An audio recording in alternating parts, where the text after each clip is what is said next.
নমস্কার, সবাইকে স্বাগত জানাই আমার চ্যানেল তরুশ্রী ভট্টাচার্য বেঁচে থাকা বাঁচিয়ে রাখাতে। আজকে আমি অনেকটা দিন পর একটা ভিডিও দিচ্ছি, শর্টস দিয়েছি এর মধ্যে। আর ভিডিওটা দিচ্ছি হচ্ছে আজকে যেহেতু 21শে ফেব্রুয়ারি ভাষা দিবস। আমি বাঙালি হিসেবে ভীষণ গর্বিত, আমার জাত্যাভিমান এক্ষেত্রে প্রবল। আমি বাঙালি এই শব্দটাকে ব্যবহার করতে ভালোবাসি, তার কারণ আমার কোথাও যেন মনে হয় যে রবীন্দ্রনাথ নজরুলের ভাষাতে আমি কথা বলি, আমি আমার অনুভূতিকে প্রকাশ করতে পারি। এটা আমার জন্মগত একটা জন্মগত একটা কৃতিত্ব, বাঙালি হয়ে জন্মেছি। যাই হোক, আজকে 21শে ফেব্রুয়ারি।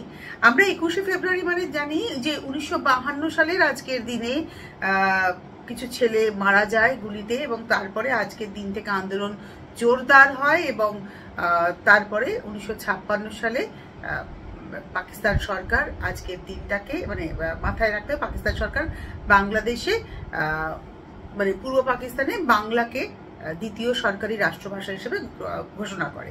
এটা তো অবশ্যই বাস্তব, কিন্তু এর একটা আঁতুর ঘর আছে। সেই আঁতুর ঘরটুকু আজকে আপনাদের সামনে তুলে ধরবো। আঁতুর ঘরটা হচ্ছে 1947 সালে অগস্ট মাসে ভারতবর্ষ এবং পাকিস্তান স্বাধীনতা লাভ করে।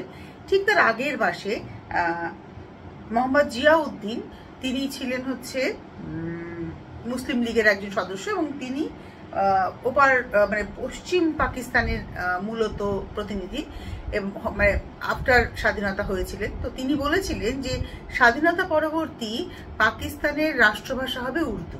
তখন পূর্ব বাংলার যারা মানুষ ছিলেন, অর্থাৎ পূর্ব পাকিস্তান যেটি হলো, তারা বললেন না, এটা হতে পারে না। কারণ সেই সময় যে পাকিস্তান দেশটা, সেই দেশের জনসংখ্যার নিরিখে দেখা যাবে যে পূর্ব পাকিস্তান অর্থাৎ বাঙালিদের সংখ্যা ছিল 54%, 54% একটা দেশের জনসংখ্যার এই রেশিওতে। তখন শুরু হলো আন্দোলন এবং দেশ স্বাধীন হলো 1947-এ। 48-এ পাকিস্তানের প্রেসিডেন্ট মোহাম্মদ আলী জিন্নাহকে পূর্ব পাকিস্তানে ডাকা হলো, এখন যেটা বাংলাদেশ, সেখানে আনা হলো। তাকে আমন্ত্রণ করে তাকে নাগরিক সম্বোধনা দেওয়া হবে প্রেসিডেন্টকে। তো তিনি এসে ঢাকার রেসকোর্স ময়দানে দাঁড়িয়ে বললেন উর্দুই হবে পাকিস্তানের রাষ্ট্রভাষা। সমস্যারে সকলে বললেন না। এই যে নাটা বললেন, তখন কিন্তু তারপরেই শুরু হয়ে গেল ধর্মঘট, এবং সেই ধর্মঘটে শওকত পুলিশের লাঠিতে আহত হলেন। শেখ মুজিব তাকে হসপিটালে নিয়ে গেলেন। এরকম অনেক গল্প আছে, এবং গল্প মানে এগুলো বাস্তব আর কি। এবং এই ধর্মঘটের ফলে খানিকটা পিছু হতে বাধ্য হলো পুলিশ, এবং এই ধর্মঘট চলার পরে ধর্মঘটটা শুরু হলো মার্চ মাসে, এবং তারপরে সেটি পরের বছর জানুয়ারি মাসে গিয়ে তৎকালীন পূর্ব পাকিস্তানের যিনি মুখ্যমন্ত্রী, তিনি 8 দফা চুক্তিতে সই করলেন, এবং সেই সইতে তিনি বাংলাকে রাষ্ট্রীয় দ্বিতীয় সরকারি ভাষা হিসেবে স্বীকৃতি দেওয়ার একটা জায়গা তৈরি হলো। কিন্তু কি হলো, 1948-এ ব্যাপারটা হয়ে গেল। 1952-তে তৎকালীন পূর্ব পাকিস্তানের যিনি মুখ্যমন্ত্রী ছিলেন খাজা নঈমুদ্দিন সম্ভবত, তিনি আবার এই প্রসঙ্গটাকে তুললেন, না উর্দুই হবে রাষ্ট্রভাষা। সেদিন কিন্তু আবার ধর্মঘট, এবং সেই সময় ঢাকা রেসকোর্সে উত্তাল ছাত্র, তারপরে ঢাকাতে বিশ্ববিদ্যালয় প্রাঙ্গণে উত্তাল ছাত্ররা, উপাচার্য নেমে এলেন, বললেন ছাত্রদের সরে যেতে। 144 ধারা জারি হলো, এবং সেই সময় ছাত্রদের উপাচার্য বললেন, পুলিশকে বললেন যে গুলি চালাবেন না, ছাত্রদের বললেন তোমরা ছেড়ে দিয়ে চলে যাও এলাকা। ছাত্ররাও চলে যাচ্ছিল। সেই সময় পুলিশ 144 ধারা ভঙ্গের অজুহাতে কিছু ছাত্রকে গ্রেপ্তার করলো। এইবার কিন্তু ছাত্ররা গেল ক্ষেপে, এবং তারা মেডিকেল কলেজ ক্যাম্পাস, বিভিন্ন ক্যাম্পাসে গণপরিষদে ঢোকার চেষ্টা করলো, এবং তখন নির্বিচারে পুলিশ গুলি চালালো, এবং সেই গুলিতে সালাম, রফিক, জব্বার, বরকত এরকম তরতাজা প্রাণ চলে গেল। মানুষ কিন্তু ক্ষেপে গেল, উত্তাল হয়ে উঠল পূর্ব পাকিস্তান, এবং ধীরে ধীরে সেই আন্দোলনে এতটাই দানা বাঁধলো যে 1956 সালে পাকিস্তান সরকারকে তাদের সংবিধান সংশোধন করে একটা প্রচ্ছদ আনতে হলো, এবং সেখানে বাংলাকে দ্বিতীয় সরকারি ভাষা হিসেবে স্বীকৃতি দিতে তারা বাধ্য হলো। কিন্তু এখানেই শেষ নয়।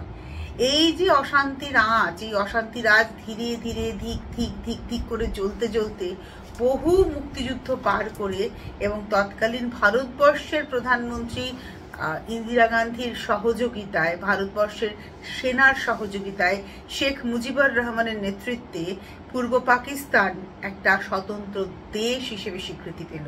সেই দেশ হলো বাংলাদেশ।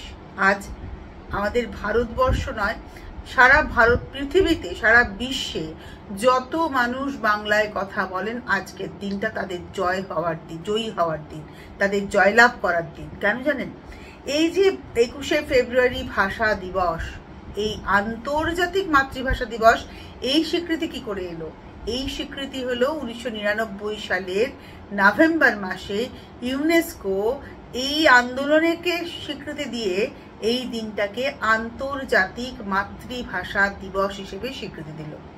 ভাবলে আপনি অবাক হবেন যে সারা বিশ্বে যত ভাষা রয়েছে তার মধ্যে বাংলার স্থান হচ্ছে পঞ্চম, এবং সারা বিশ্বে ইংরেজি, দেখুন চীনের জনসংখ্যা সব থেকে বেশি, পুরো দেশটা একটা ভাষায় কথা বলে, সুতরাং তাদের ভাষার মানে সব থেকে বেশি ভাষাভাষীর মানুষ চায়নার, এটা হতেই হবে যেহেতু জনসংখ্যার নিরিখে। কিন্তু ভারতবর্ষ নানা ভাষা, নানা মত, নানা পরিধান। কিন্তু ভারতবর্ষের যে পশ্চিম বাংলার বাঙালি এবং পূর্ব বাংলার বাঙালি, এই দুই বাঙালিকে যদি এক করেন তাহলে কিন্তু দেখা যাবে বাংলার স্থান হচ্ছে পঞ্চম। মানে ভাবা যায় কি অবাক কাণ্ড না, যে পুরো মানে পুরো বিশ্বের মধ্যে বাংলা ভাষাভাষীর মানুষ হচ্ছে পঞ্চম স্থানে।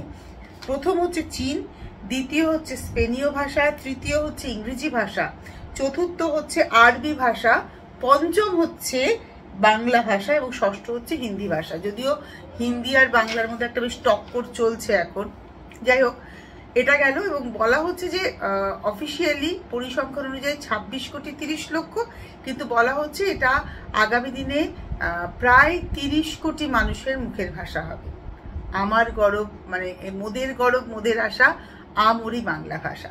তো আজকে আমার এই একটা ভিডিও আপনাদের সামনে উপহার দেওয়ার ইচ্ছে হলো 21শে ফেব্রুয়ারিকে মাথায় রেখে, এবং অবশ্যই আল মাহমুদের একটি কবিতা আমার না মানে বলতে খুব ইচ্ছে করলো বলেই বলছি।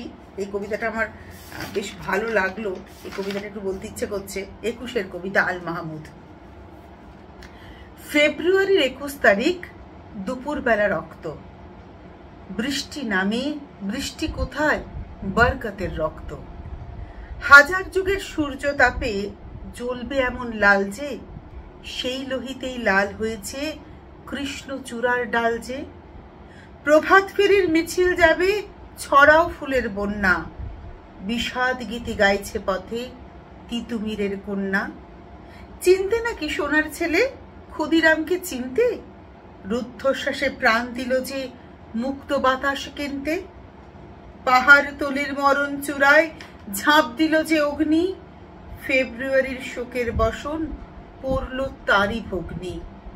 প্রভাত ফেরি, প্রভাত ফেরি, আমায় নেবে সঙ্গে, বাংলা আমার বচন, আমি জন্মেছি এই বঙ্গে। আল মাহমুদের এই কবিতাটা ভীষণ বিখ্যাত কবিতা। এরকম অনেক কবিতা আছে যেগুলো 21-এর উপরে লেখা। অনিল রায়ের কবিতা রয়েছে, 21 আছে, 21 আছে, বুকের মাঝে 21 আছে। সালাম রফিক জব্বারেরা আজও সবাই বিচে আছে, 21 আছে, 21 আছে, আমার কাছে 21 আছে, তোমার কাছে 21 আছে।